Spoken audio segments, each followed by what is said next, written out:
Welcome back to Derry Public Radio. Reporting from the basement of the Derry Civic Center, this is Joshua Kahn with your news.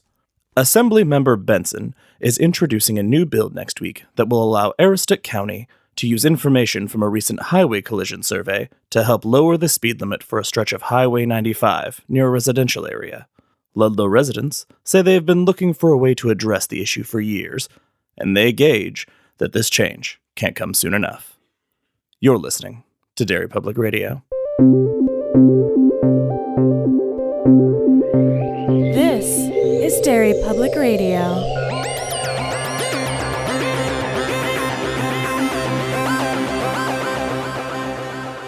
Welcome back to Derry Public Radio, a bi-weekly Stephen King book club podcast. I'm one of your hosts, Joshua Kahn, alongside CM Alexander. Hello, everyone. And Benjamin Graham. What up, constant readers? And today, we are hitting part 2 of Pet Sematary, and Ben is leading our discussion. But Ben, before we get to you, I know I always throw, and then you guys catch it and you run with it. I'm ready. I have something I need to get off my chest about this book.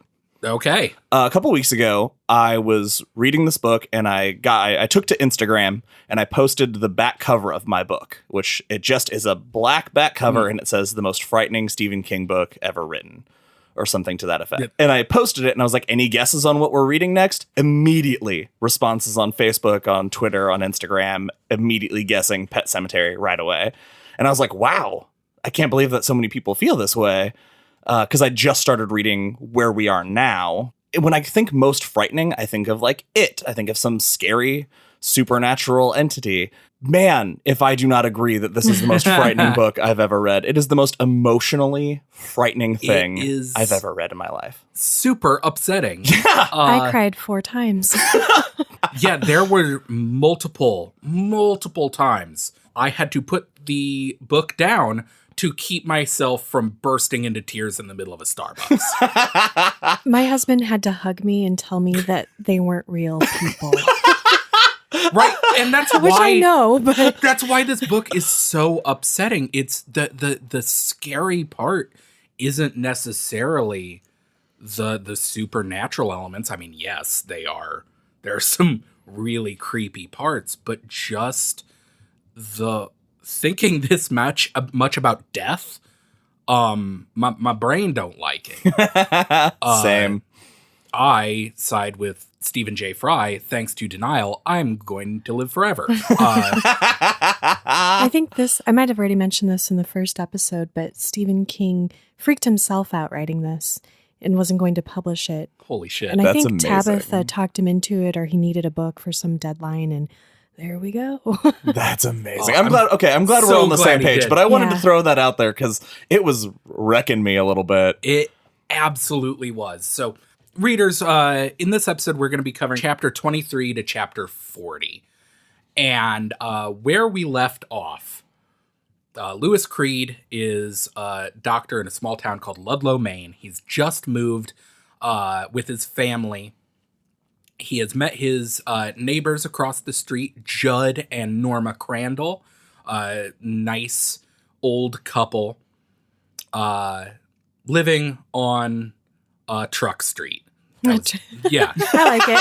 Truck Street. Truck Street in Ludlow. Yeah. So Lewis has his first day of work at the university, and something tragic happens. A young man gets hit really, really hard by a car, dies in the lobby kind of terribly, says something cryptic to Lewis before he dies, then appears as a ghost to Lewis, takes him to the cemetery, the pet cemetery, and is like, stuff is going to happen later and you got to be strong. Don't go past that, that barrier, the deadfall. Mm-hmm. And I guess the only other really crazy thing to happen in this part 1 is that... I'm sorry. Yeah, I guess. I mean, really, if you want to get into... Oh, yeah, his cat comes back to life. Yeah, Church, Ellie's cat dies, and Judd shows Lewis what's beyond the deadfall, and it's the Micmac burial ground. So he buries the cat up there, and that's where we're at. It's the next morning. Like the old nursery rhyme, the cat comes back. And Spoiler. is wrong. is wrong. It's graceless, and he won't touch it because it's just gross. smells bad. Yeah, there's something off about the cat that he can't quite put his finger on. And where we pick up today is the very next morning. It's the morning after Church's burial and after he's come back. And Lewis is home alone. His family is away visiting his wife Rachel's parents, who Lewis hates. He hates them so much and they hate him. And they call after Thanksgiving, and Lewis is scared because he doesn't want to tell Ellie what happened. And he gets a note from Judd. He goes to their house the next morning, and Judd has left him a note on the door.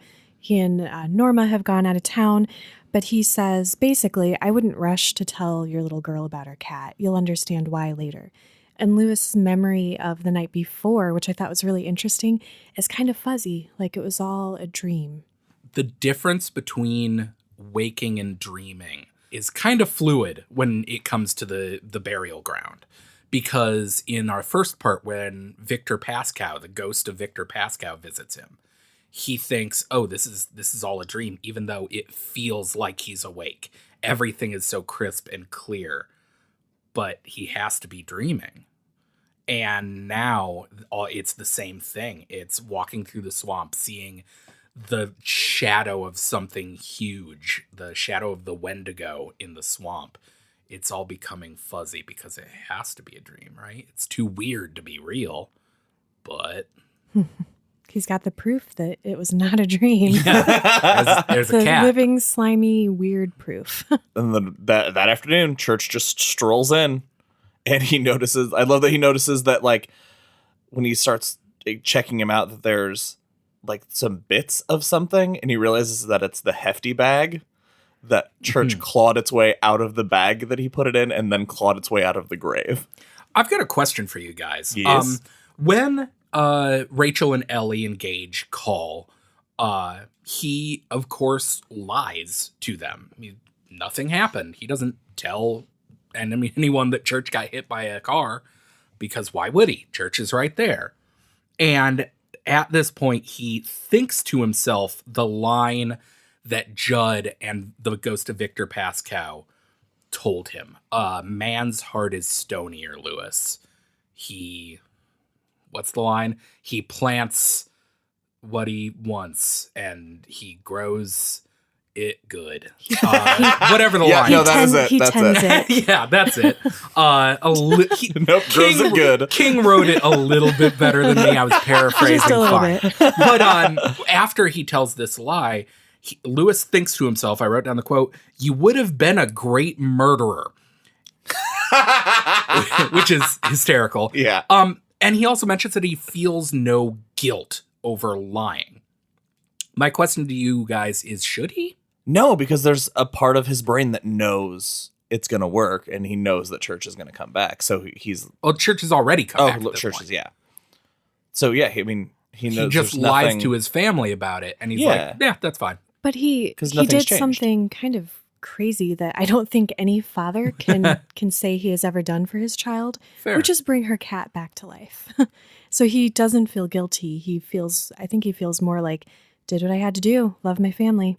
Yeah, I would agree. I just wanted to get you guys' opinion because it's just kind of a for Lewis, who we know is kind of a cad, has been in the past, that he's actually kind of justified in this one. If you're not going to tell her about the prostitute in Chicago 6 years ago, don't tell her about the cat. It's a good rule of thumb. Anyway, as all this is happening, Lewis's co-worker, Steve Masterson, Jesus Christ, Marston House. Salem calls and invites him out to go to play tennis or something. Yeah. And I only bring this up because when Lewis at first turns him down, Steve's response is, "Come on, Lewis, all work and no play makes Jack a dull boy." Like, that's not a phrase outside of The Shining. So they right? live in a universe where The Shining is a book. But earlier in the book, Judd mentions that a few years back in a place called Castle Rock, a dog went rabid and killed a few folks. Yep. This book takes place in a level of the tower in which The Shining is a book, but Cujo is real. And that's crazy. That is pretty insane. All right, that's just a fun little bit. I made that note too of like what I wanted to know, like, is that a phrase that existed? And I didn't find any proof that it existed outside of The Shining. Anyway, we go on. That night, Lewis heads over to the Crandall's house. And Norma, who in our last section had a heart attack, is feeling better. Her arthritis doesn't look as bad. She looks really good and healthy. Quote, on that evening, less than 10 weeks before a cerebral accident will kill her. Fucking King. So upset. King does this a few times in this book. Yeah. Where it's like, oh man, isn't everything great? Isn't everyone having a real good time with this character that's on the edge of death? And it hits me every goddamn time. What do you guys think about that? Because I was going back and forth, like, do I want that bit of foreshadowing so that as I'm reading the rest of it and things are relatively good, I kind of have that in the back of my mind as this impending doom-like thing, or do I just want to be hit with it like a ton of bricks? I like the impending doom of it because, again, he foreshadows her death like 3 or 4 times. Like, this was the last time she was ever in their living room, and, you know, in a couple weeks, and this thing is going to happen. And it's for a character that we've already seen have, a heart attack, and we know she's fragile, and this book is about death. Like, knowing that a major character death is coming is really unnerving. And this whole book has such an ominous feel to it. The whole book from the very beginning, at least for me, I have just felt, even through all of the good times, moving in, Ellie starting school, there's just this feeling of dread. Yeah. Something bad is coming. And when it does, it's going to be really, really bad. And this tactic King has is pretty fucking effective, if you ask me. So they're talking. Norma goes to bed, and Judd tells the story of the first time he went to the burial ground. That was I love that story. So Judd is a child, and he has his dog Spot, and Spot gets sick. Right? Isn't that what's wrong with him? Yeah. He gets sick, and his dad shoots him. His dad shoots him, Old Yeller style. And Judd is like just looking for a place to be alone, and he is come upon by Stanny B, who is just a little off. Is kind of like what everybody says. Crazy. Yeah, he's a drunk. Yes. Yeah. And he tells Judd that he knows a place that he can fix his dog, and that he will be like outside his house that night. Like, I will throw a rock at your window. If you don't answer it, I'm gone and your dog's dead forever. So if you want this to happen, you're going to come out here and we're going to do this thing. He does. He shows up, and just as Judd thinks that Stanny B's never going to show, he hears the rocks. He sneaks out. They take the dog up to the Micmac burial ground and bury it. And just like church, the next day, Spot comes running up, but he's still got, like, there's a patch of fur that's missing from where he was shot, and he's just a little off, just like Church was. But he was still a good dog, but he smelled like bad meat all the time, and he felt odd to the touch. And his parents knew. Yeah, that was my favorite. When his dad, because like my first reaction was, what's his dad gonna say when his dad gets home and sees him out washing the dog outside? And his dad just walks up and he's like, who told you? I think he's like, you need to give that dog a bath. He's probably dirty from crawling out of the ground there in the woods. I thought that Stanny B's history was really interesting too, because he knows about the burial ground because his family goes back generations, like long enough that they knew the Micmac Indians back in the 1800s. And they told Stanny B's grandfather they stopped using the burial ground because a Wendigo soured the land there. And they told stories about it and that it would touch human beings and give them a taste for evil, basically a taste for flesh. And Judd and Lewis talk about how that story was probably made up by the Indians to justify some brutal winters where they had to resort to cannibalism. And so then they probably buried the bones there, and then they were just like, this ground is not good anymore. If I remember correctly from the lore, Wendigo lore I knew it as Wendigos, if you resort to cannibalism, you will turn into a Wendigo. And Wendigos will march through the woods for so long and so furiously that they wear their feet off. And they walk on bloody stumps. We don't get any of the lore of that. Oh, they're just so goddamn scary. Yeah, and now that Wendigo I'm lore's thinking super about creepy. it, I might have that might all just be from the Monster Manual. Now that I'm now that I'm thinking about why that's I know all right. so much about the Wendigo. Do you guys think that that's what Judd saw? Because when he's telling Oh, Lewis the 100%. story, he says he saw something out there, but he won't talk about what. Oh, 100%. Yeah, he says, and he says something that Stanny B told him that I don't think he told Lewis, is that when he was first taken out there, he says, don't speak to anything if it should speak to you. Yeah.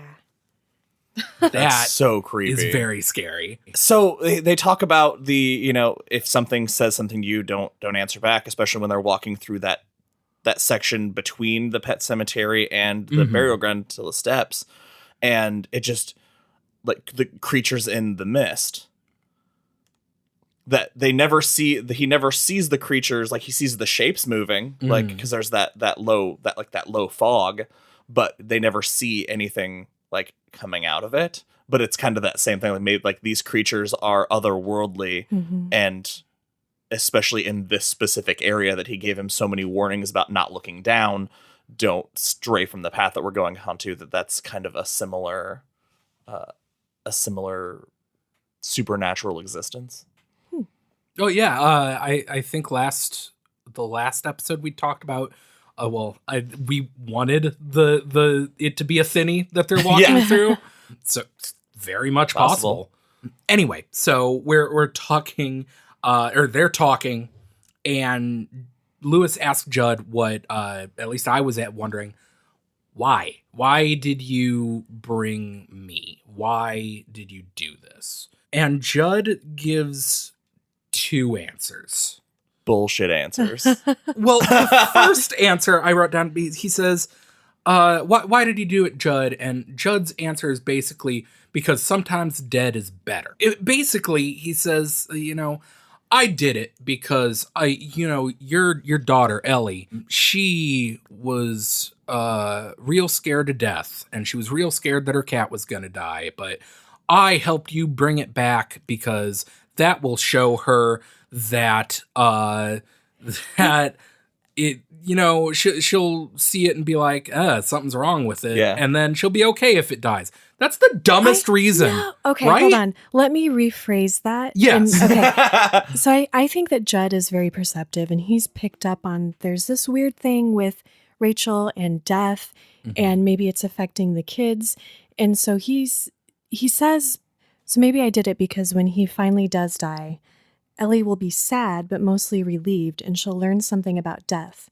She'll learn that death is when the pain stops and the good memories begin. Sure. And that sounds very nice.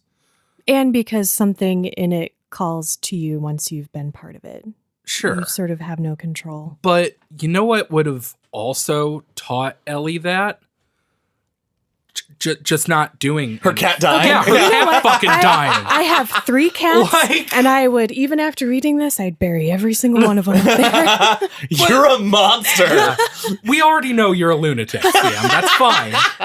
But it makes no sense, No. this explanation. And that's why I feel like his second response was basically like, Or maybe sometimes you just have a secret that's so powerful you have to share it. Is that like And when that makes 100% when sense. somebody tells you something terrible and you're like, I just gotta tell somebody else. Especially get it as close as Lewis and Judd have become. Right.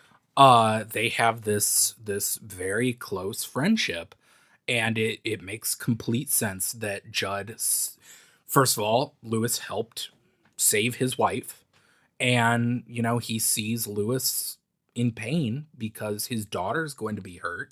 That makes way more sense. Well, he says specifically, you do it because it gets hold of you, because that burial place is a secret place, and you want to share that secret. And when you find a reason that seems good enough, you justify doing it.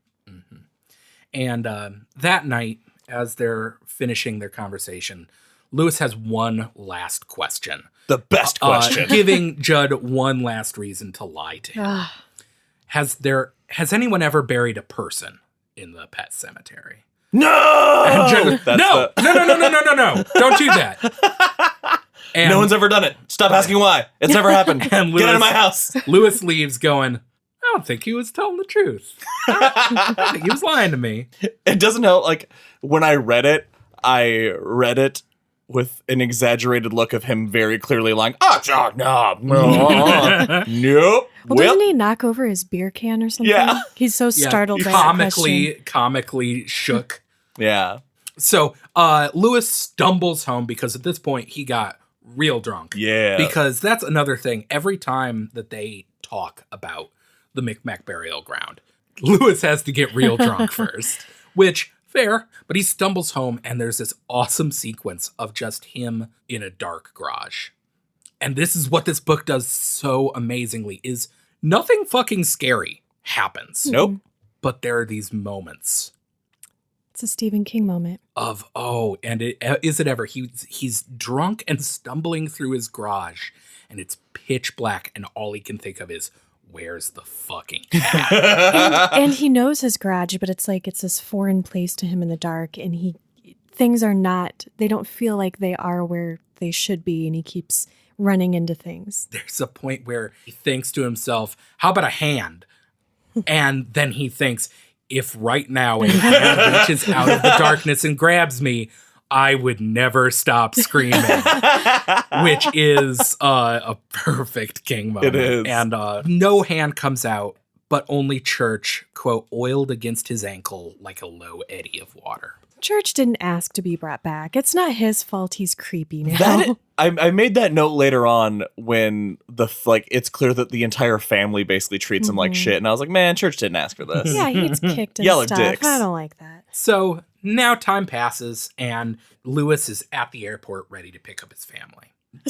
I'm sorry. I just keep thinking pretty. Yeah,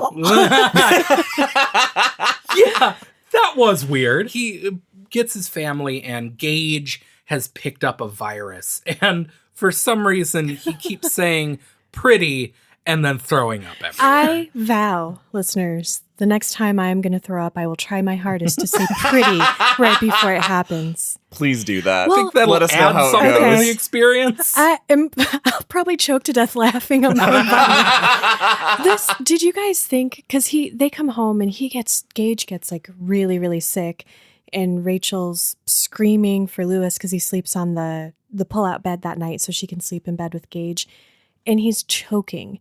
And I mean, we all know something terrible is going to happen to this family. Did either of you think that this was that moment? Yeah, I did. It would have been, looking back on it, it would have been weird for it to happen so soon after. Mm-hmm. But I was for sure, like, I know Gage dies. I know that is a thing about I did Pet not know Sematary. that. I knew, Ben. Ben. Oh, I'm so sorry. Well, I knew one of them did, okay. but I didn't know who. Oh, And we will get there. Oh boy. But then that's another Lewis action scene hero moment where he hears the screaming, runs up, and he handles that business. Before we get to that point, though, they come home from the airport and we learn a couple of things. First, we learn that Ellie had a nightmare while visiting their grandparents on the night of Church's death. yeah, she dreamed that he died. Which... So does Ellie have The Shining? I Well, it brings up something that Judd asks or mentions later in the book. How far does the Micmac's influence reach? I know something. Oh, well, keep to yourself. I'm just going to put a teaser out there. Okay. I don't think it's necessarily the burial ground in the way that we think of it reaching. I think it's something else, something related, Ooh. but not. Interesting. And I- Tease complete. And I don't know if that's part of the book I've or been if that's teased. just the Don't like that. that's just the movie. Yeah. Oh, okay, you don't like tease. Do we need to bring back delicious foreshadowing? Just as soon as I said it, I was like, I don't like that at all. Okay, and also we learned that Church has started killing mice. That's what Lewis wanted. That's true. He didn't want that to be such a lazy cat. True, but he is not just killing them, eviscerating them And leaving them and for leaving Lewis. them places. He keeps putting Church out, and Church keeps finding his way back in. And Ellie doesn't want to sleep with Church anymore because she always says that he smells. And there's just something so off-putting about him that at first you wonder if it's just Lewis because Lewis knows. But now that you've seen the whole family interact with them, you realize that it's everyone. Church is fundamentally different. And when Judd was talking to Lewis that next night about the burial ground, he was talking about Spot and how he was a good dog. Like that he was always a little off, but nothing ever came back mean except for some Hanratty, some guy's bull that he drug up there somehow. So that place has even more power than we initially thought. But yeah, his bull came back mean and he shot it 2 weeks later. That night, like you said, Ellie is trying to go to sleep and Church is just sitting in her closet. Super creepy. Super, super creepy. And Lewis sees him and freaks out. He's scared. He says he is, quote, simply stupidly afraid. The way you are afraid when a cloud suddenly sails across the sun and somewhere you hear a ticking sound you can't account for. Which I don't know what that means, but it is very terrifying. I'm confused and terrified. Yeah, I don't know what that means, but it's really scary. But as he's telling Ellie, hey, it's okay. There's nothing to be scared of. He also thinks it was enough to make you wonder how many people were going around with dreadful secrets bottled up inside. Only men who tend their fields good.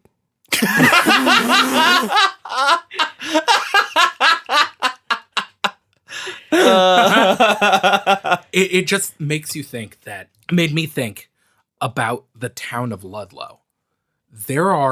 This isn't just Judd and Lewis's place. Right. There are people all over Ludlow that know about the Micmac burial ground. Is the entire town of Ludlow the pet cemetery?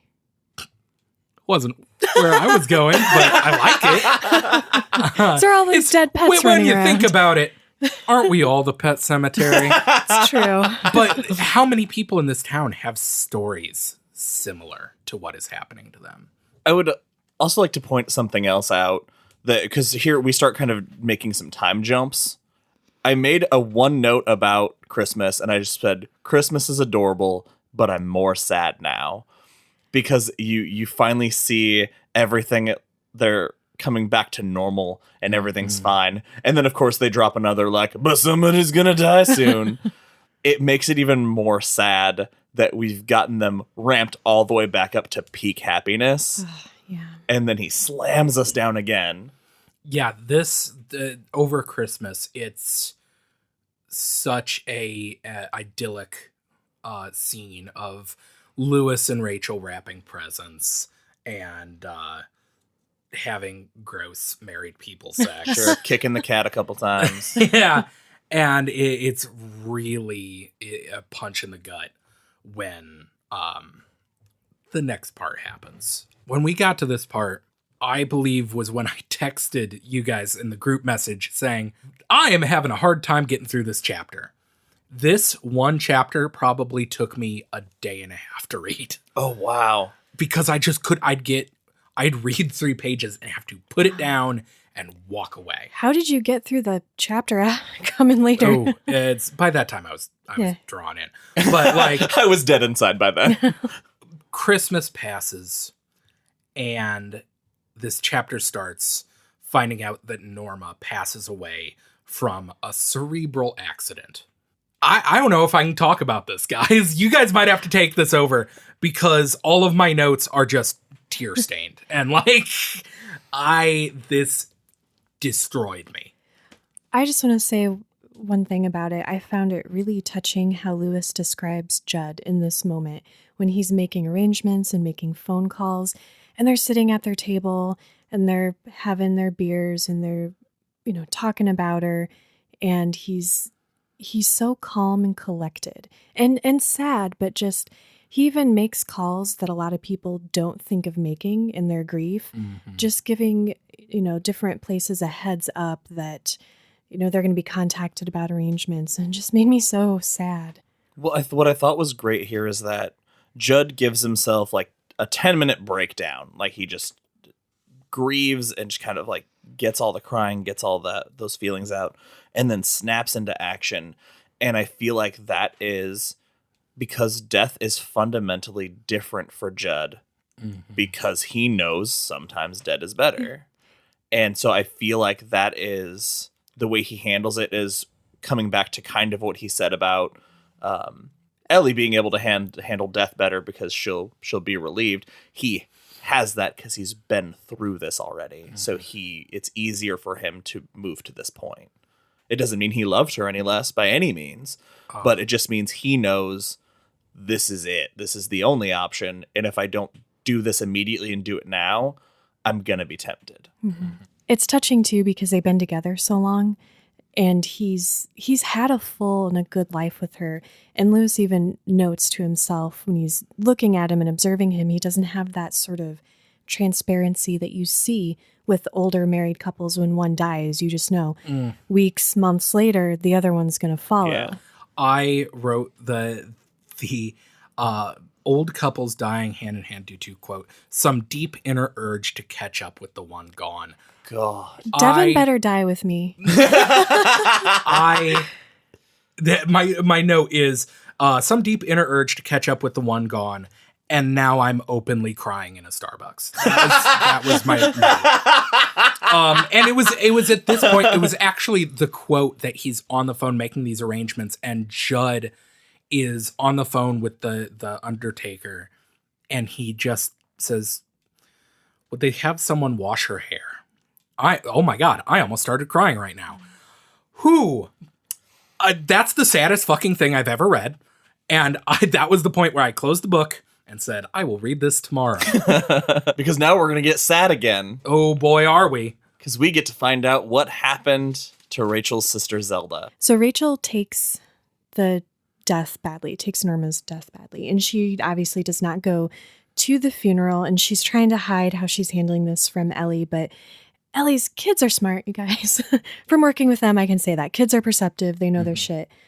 Lewis has a father-daughter chat with Ellie because she asks him if Mrs. Crandall go to heaven, and he's honest with her. He tells her a little bit about religion and faith, and I really like the way he does that because he doesn't try to tell her what to believe or what's right. He just kind of lays things out for her, and he lets her follow whatever path feels natural to her. I wrote down, that's some good-ass parenting. Yeah. And it's interesting for two reasons. The first, because a few chapters ago, we got this Christmas scene where Rachel and Lewis go through all this trouble to sneak the presents down by the tree and drink the beer that Ellie left out for Santa. Great kid. And they even make fake boot tracks in the fireplace so it looks like someone came down the chimney. And they do this because she was starting to lose her faith in Santa. So all that work they put in for Santa Claus, and then kind of how he handles the religious aspect, I just thought was kind of neat. And then the other reason that I thought it was interesting is because Ellie, when she asks Lewis what he believes, he thinks about how he used to believe that you die and that's it. You're just gone. But ever since Pascal, and more specifically church, he doesn't believe that anymore. And he tells Ellie that he believes that they go on. And so Rachel's kind of like, he sees her shadow in the background, and he knows that she's listening. And his honesty with Ellie inspires her to finally share the gruesome details of her sister Zelda's death. We find out that Zelda died of spinal meningitis, and Rachel tells this horrible story of the monster her sister became. She was in chronic pain. The disease like crunched her body, basically, is the most visually descriptive way I could describe it. And when she describes how Zelda acted towards people and who she became through the pain and feeling almost that Zelda was being almost vindictive about it, Lewis says, he comforts her and he's like, that's actually incredibly normal because being in that much pain all the time does things to your brain. Yeah. It makes people into someone that they were not. And she has she looks at him like, are you serious? Are you Yeah. messing with me? And it made me so sad because she is so completely shut herself off from death and grieving and sort of that healthy and natural process that you go through, that she doesn't even know things like that. Like, yeah, that's common. That happens, which would have helped her so much. Yeah, it would have definitely helped her process. She then tells the story that her parents were gone and she was home alone with Zelda, and she was 8 years old. And she was in the room, and when her sister started choking and seizing and died in the room with her. The note I made after that, the two notes I made, first, Lewis thinks, why did they leave this 8-year-old child home alone with this incredibly sick girl when they could afford, they're rich, they could afford a nurse or something. And so the first note I made was, I hate her parents as much as Lewis does now. Mm-hmm. Yep. The very next note I made was, why does King make me feel like an asshole all the time? Because directly following that, Rachel basically says, that was a time when we didn't have that kind of money and they couldn't afford for somebody to be there all the time. And so it's like a double whammy because I harped on Rachel so hardcore about her thing with death.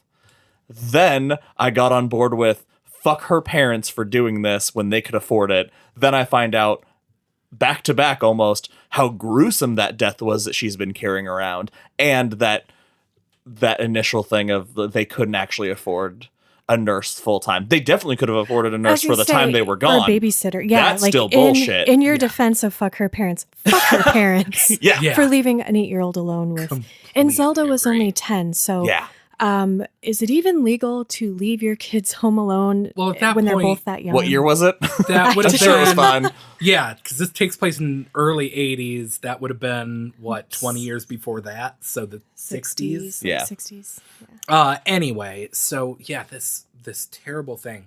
There's a few details in this story that I want to point out because while I don't have any proof, I know the way King writes, and I would think they are going to become, if not important, at least I would hope called back to. The callback she is talking about during Zelda's convalescence, that she hated the smell. Mm-hmm. And this is such a great detail because, smell has so much to do with memory. And she says that she just remembers her room smelling like piss and wild cherry cough drops. And medicine. And yeah, this medicine that she had. And I will be shocked if that does not come back later. Yeah. Good note. Because of this other thing that happens in her when Zelda dies.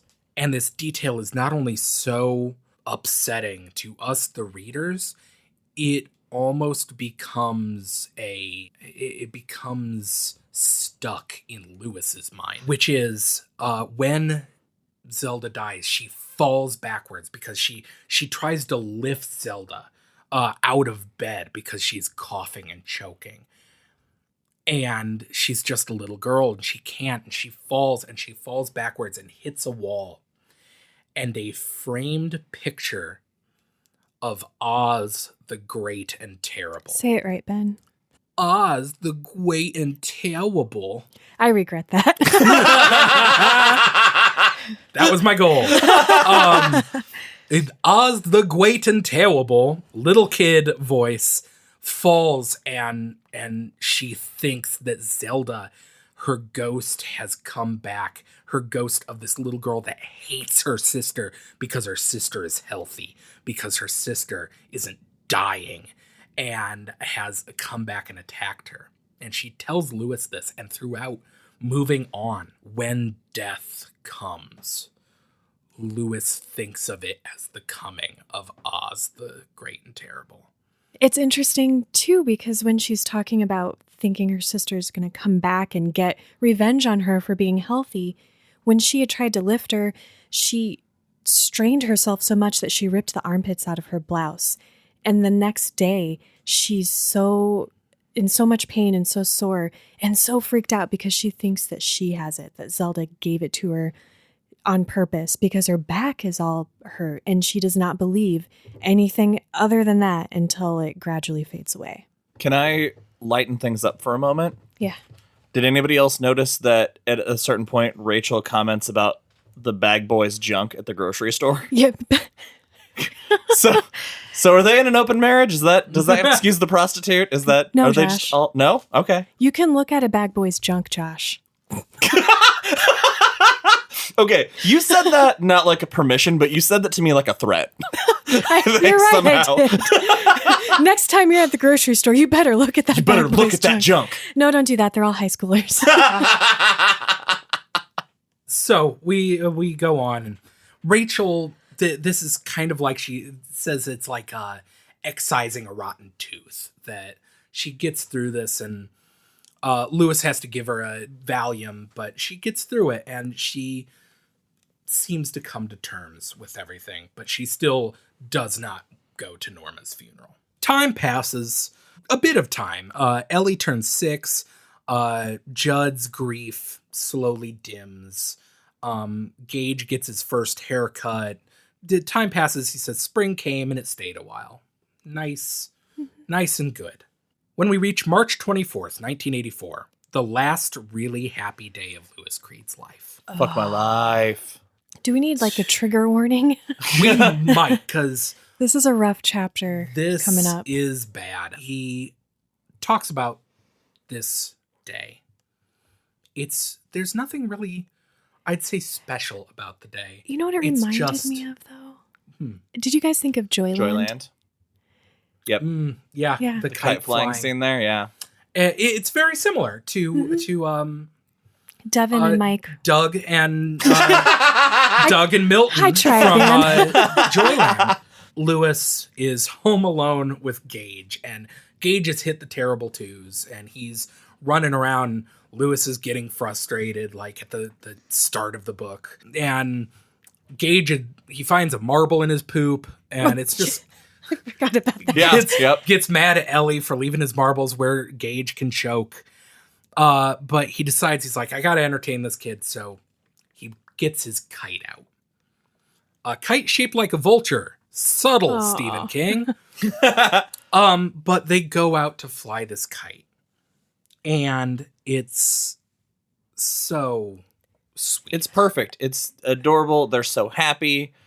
And then we get to follow it up with a new death counter, because at the end of that whole thing, he basically says that it'll be 2 months until Gage dies. Ugh. And it won't be chills or marbles. It'll be a truck. And my note just says, oh God, no. That's it. That's it. Mine say, it won't be marbles, it's a truck. Duh. Mine say, this kite flying scene makes me feel like I've never really flown a kite before. Okay. I had the same thought. I was like, is kite flying actually fun? Like, does anyone fucking care about flying a kite? Outside I did of when I Oh was a my kid. God. Mary Can we Poppins have- and this. All right, Derry Public Radio flies a kite together. Done. All right. Why? Put it on. Nope, it's happening. I'm putting it on the list of activities. Oh, that's the content the people crave. Yeah, it's for our Derry Public Radio picnic where Welcome to the Derry Public Radio Kite Cast. where CM has to eat raw corn on the cob. So, oh my God. All right. Okay. Earlier we talked about how Stephen King sets up all this tragedy, and he doesn't surprise us with it. He foreshadows. And I thought that the way we come into this chapter with Gage's death really reflects that and makes it that much harder to deal with, because we don't get this beat by beat, chronologically ordered scene of how Gage dies. We come right into the funeral.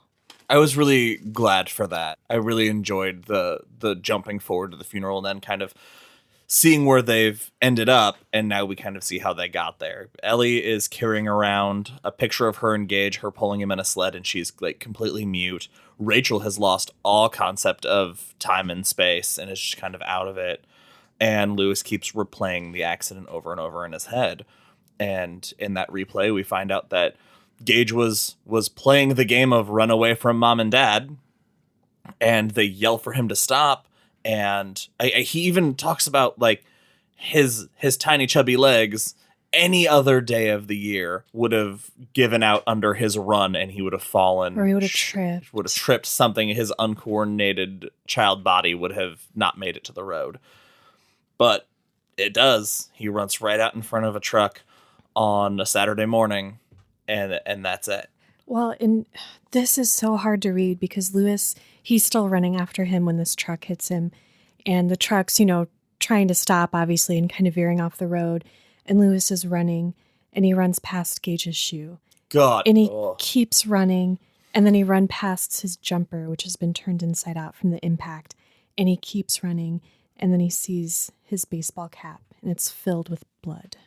It made me so sad I wanted to puke. This is one where I had to pause and be told that it wasn't a real little boy. I straight up was like crying reading this description. So they have the funeral, and Rachel doesn't go to the morning viewing because Steve Masterson, the tennis guy, I think he works in Lewis's office, right? Yeah, they're buddies. He comes over and he sees how bad Rachel is, how bad Ellie is, and how Lewis is not seeing any of this. And so he's trying to help out, and he's like, okay, she's not going to the visitation. She'll go in the afternoon if she can get herself together and get ready, because she's not even showered or anything. She'd come down, and she was like misbuttoned, and nothing made sense. When they finally get her out, like they have lunch before they go back for the afternoon visitation, and that scene where they're in the diner and she just like full on breaks down, and everyone, Judd and Steve, are just staring at Lewis like, are you gonna comfort your wife? No. And nope, no, he's not. That was hard. That was fucking rough. This was the point. I was really thinking about it. And I know at the start of our first Pet Sematary episode, I kind of came after Lewis. Like, I was like, he's kind of a dick, right? It was at this, he is maybe the most complex King protagonist we've had. Possibly the most interesting protagonist. I would argue that Annie Wilkes. Okay. I take a seat back. Words have meaning, CM. Protagonist means protagonist. Stand by what I said. But he's so real. His whole family, they feel like real people. Yeah.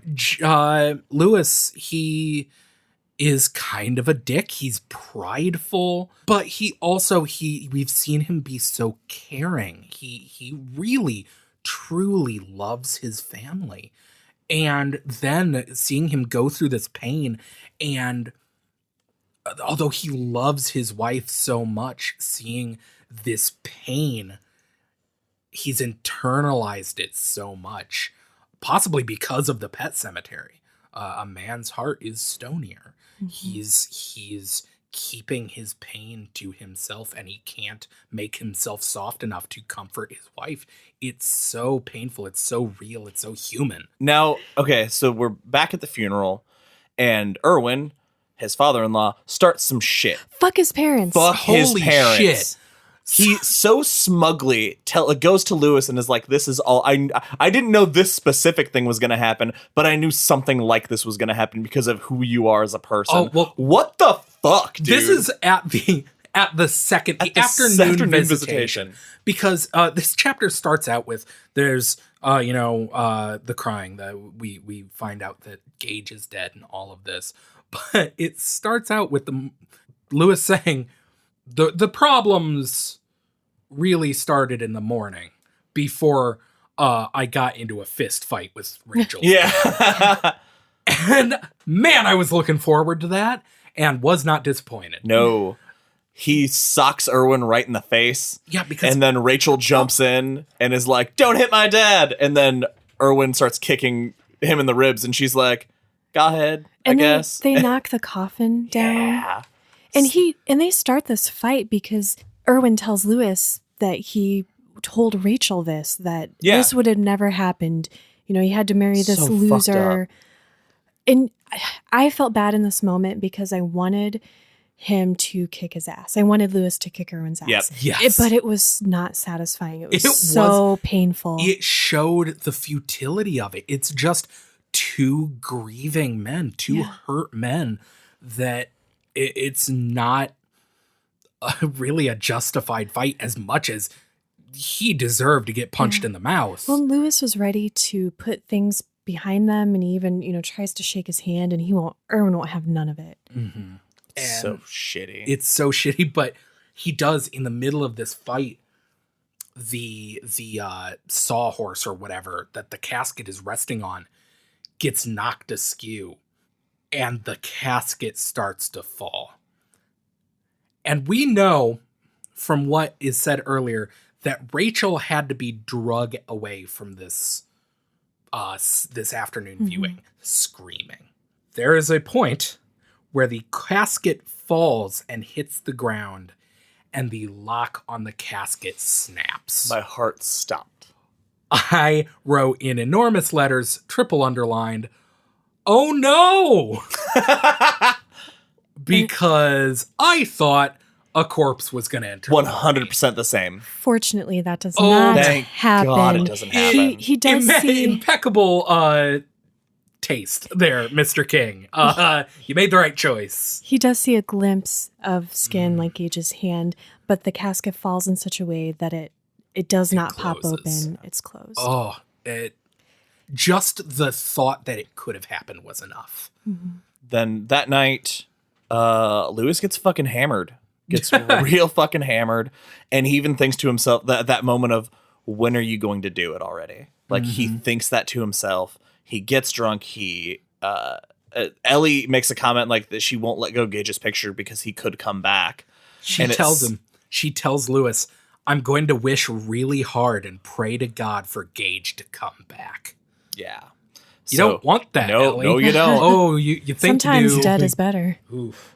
So after he gets super hammered and he goes to the door, opens it, and Judd is standing right on the other side of the door. And my first thought was, is he here to stop him or is he here to help him? I honestly thought he might have a shovel and pickaxe in his hand. I thought that might be it. But he is there to stop him. He tells him the story of Timmy Baderman because he finally says, yes, someone did bury a person. His name was Timmy Baderman. He died overseas, and his dad, Bill, used the burial ground to bring him back to life. Mentions that Bill had lost his wife and their other child. And I like that Judd points that out, like, he had no one. You have these people. Mm-hmm. He had no one. They get the body, have the funeral 4 or 5 days afterwards.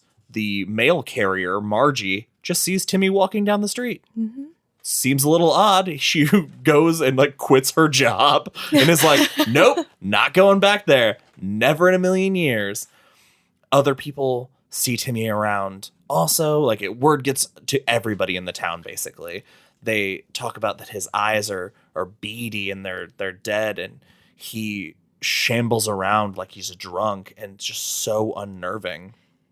And then someone writes a letter to the War Department that Timmy is alive, and they're going to send somebody out because they think that he faked his death. And so he's committing treason, basically. AWOL. He went AWOL. And Judd and a few other people, like the head of the post office and then like an alderman or like city councilman, they all go to the Baderman house to see Bill, to be like, hey, somebody's going to come out here. They're going to see him. We all know what you did. Everyone's so matter of fact. Yeah. That adds to how fucking scary this is. Do you guys agree? Yeah, 100%. Well, this has been going on and everybody knows about the cemetery. And that's so terrifying that it's not big news. Sure. That it's not spread. It's not like everywhere, but everyone knows it. They just don't talk about it. Well, and because of that, stony heart thing, so far it's only men. No, because Norma knows. Yeah. That's right. Because Norma says when they gather up this posse to go see Timmy and Bill Baderman, who nailed it. Norma pulls Judd aside and she says, now you don't go messing around. You make sure that what needs to be done needs to be done, because that's an abomination. If something goes south, you get your butt out of there. You leave those guys behind if you have to, because Timmy is not right. No. They tell Bill they need to take care of it. Bill basically says, fuck everything and everyone. I've got my son back. God never helped me. I helped myself. Yep. And Timmy knows things. Things he should not know. Possibly know. Only bad things, too. And Like twist ending, Judd loves whores. Loved in the past tense. Up to 8 years ago? That's past tense. That's better. That's past tense. Come on, Judd. I'm not even Come gonna on, Judd. say Can't we have one nice thing? No, he had to have something terrible to be said to him. True. Sometimes you need some strange.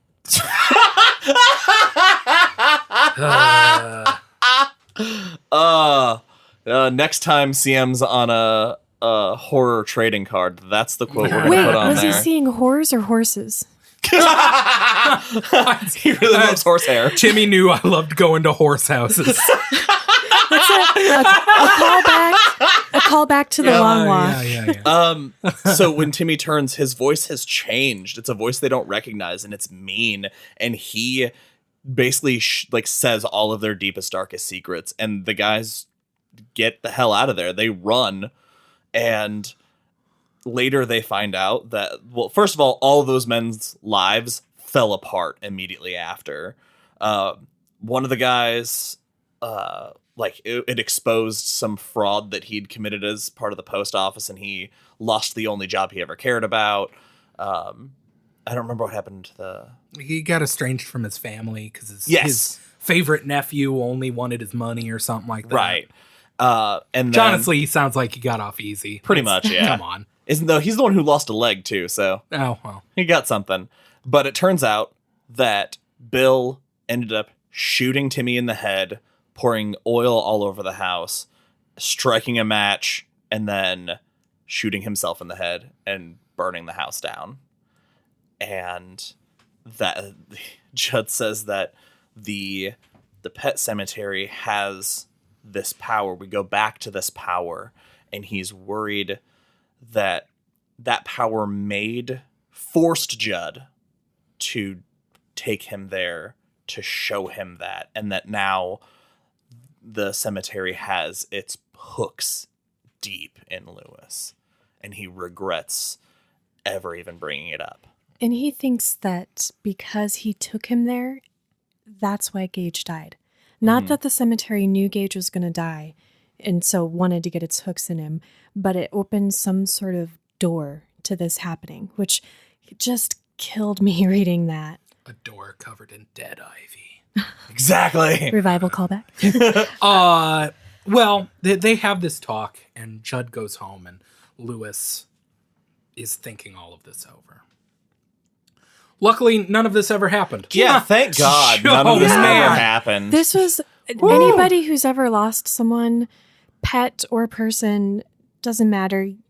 I have had this feeling where you're just imagining this perfect world where this tragic thing didn't happen and everything's okay. Yeah. And luckily, that's the real world. Yeah. Because the next chapter starts with But none of that happened. Gage is fine. Gage is fine. Yeah, so Lewis grabs Gage at the last moment, and they all, cry, and everything's okay, and they have that like Thank God. horrible panic moment where they're yelling at him, but they're happy and they're crying. Gage gets older. He goes to school. He's a great swimmer. He meets a girl. He converts to Catholicism. He goes to Johns Hopkins, makes the Olympic swimming team. He gets a gold medal. And turns out to be a dream that Lewis is having, which ends in a nightmare because... No, what? I stopped reading when he won the gold medal. No, man. You should have kept reading. What? That wasn't the end of the chapter. So, that's not the end of the book. No! Him and Rachel, they're watching Gage win his medal on TV, and he tips his head back, and his swimming cap is full of blood, just like his baseball cap. And Lewis wakes up. And, like, is rocking himself, sobbing in the bathroom.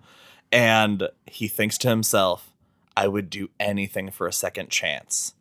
Anything at all. Hoof. That's... How did we end part 2 on that chapter? God, holy perfectly, shit. I guess, because it is a rough way to go. I can't imagine what the rest of this book is. Well, I mean, I've got a good idea, but I'm real scared, guys. Me too. And I can't wait to get into it. Oh, I'm gonna go home and read it like as soon as we're done. Perfect. Well, that is it for this episode of Derry Public Radio. As always, thank you so much for listening. Join us for our next episode for part 3 of the Pet Sematary, where we will be reading the rest of the book. For Benjamin Graham and C.M. Alexander, I'm Joshua Kahn, reminding you that it's probably wrong to believe there can be any limit to the horror which the human mind can experience.